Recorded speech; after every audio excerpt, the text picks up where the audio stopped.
আসসালামু আলাইকুম। বঙ্গজননী টেলিভিশনের পক্ষ থেকে সবাইকে স্বাগতম। আপনাদের সাথে আছি আমি শুভ। বোচাগঞ্জ থানাধীন বড় সুলতানপুর গুচ্ছগ্রাম এলাকার পুরুষ থেকে একাধিক বিয়ের স্ত্রী আশা আক্তার লক্ষ লক্ষ টাকা হাতিয়ে নেওয়ার অভিযোগ উঠেছে। দিনাজপুরের বোচাগঞ্জের বড় সুলতানপুর গুচ্ছ গ্রামের মোচা আশা আক্তারের বিরুদ্ধে স্থানীয় এলাকাবাসীর মধ্যে চরম ক্ষোভ দেখা দিয়েছে। অভিযোগ রয়েছে, তিনি স্বামীদের ফাঁদে ফেলে এবং প্রেমিকদের কাছ থেকে প্রলোভন দেখিয়ে লক্ষ লক্ষ টাকা হাতিয়ে নিয়েছেন। তার অপকর্ম নিয়ে দৈনিক নতুন দিনসহ বিভিন্ন পত্রিকায় প্রতিবেদন প্রকাশিত হয়, যা এলাকায় ব্যাপক আলোড়ন সৃষ্টি করে।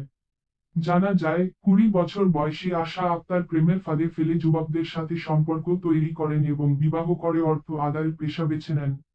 শুধু তাই নয়, তার পিতা লাইছুর রহমান ও মাতা লিপি আক্তারের বিরুদ্ধেও ভুয়া সনদপত্র বানানোর অভিযোগ রয়েছে। তিনি বিভিন্ন ব্যক্তিকে ফাঁদে ফেলে অবৈধ উপায়ে অর্থ আদায়ের কাজ করেন। প্রকাশিত প্রতিবেদন এবং স্থানীয় অভিযোগ। বিগত 9 অক্টোবর 2018 তারিখে দিনাজপুরের বোচাগঞ্জে পুরুষ থেকে আশা আক্তার কাহিনী শিরোনামে এক প্রতিবেদনে এই বিষয়টি বিস্তারিত তুলে ধরা হয়। এতে প্রেমিকদের ফাঁদে ফেলে অর্থ হাতিয়ে নেওয়ার বিষয়টি রাতারাতি আঙ্গুল ফুলে কলা গাছ নামে ব্যাখ্যা দেওয়া হয়। এ বিষয়ে স্থানীয় সাংবাদিক খান মোহাম্মদ আব্দুল মজিদ থানায় অভিযোগ দায়ের করেন। অভিযোগে আশা আক্তার এবং তার পরিবারের প্রতারণামূলক কর্মকাণ্ডের কথা উল্লেখ করা হয়।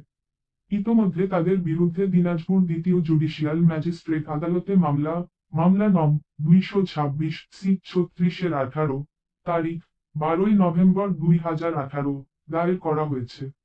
অভিযোগের বিবরণ। স্থানীয়রা অভিযোগ করেছেন, আশা আক্তার তার প্রেমিক এবং স্বামীদের কাছ থেকে মোটা অঙ্কের অর্থ হাতিয়ে নিতেন। তার পিতা লাইছুর রহমান ভুয়া কাগজপত্র বানানোর মাধ্যমে অসাধু উপায়ে অর্থ উপার্জনে জড়িত ছিলেন। অভিযোগ রয়েছে, তাদের পরিবার প্রতারণা ও অবৈধ কর্মকাণ্ডে লিপ্ত। বিষয়টি নিয়ে প্রশাসনও নড়েচড়ে বসেছে। বোচাগঞ্জ থানাসহ রংপুর র্যাব বিভাগ এবং স্থানীয় প্রশাসনের বিভিন্ন দপ্তরে তাদের বিরুদ্ধে ব্যবস্থা গ্রহণের দাবি জানানো হয়েছে। প্রশাসনের দৃষ্টি আকর্ষণ। অভিযোগের ভিত্তিতে তদন্ত করে দ্রুত ব্যবস্থা নেওয়ার দাবি জানিয়েছে এলাকাবাসী। স্থানীয়রা জানান, এ ধরনের প্রতারণা বন্ধে প্রশাসনের তৎপরতা প্রয়োজন, না হলে সাধারণ মানুষের মধ্যে হতাশা বাড়বে।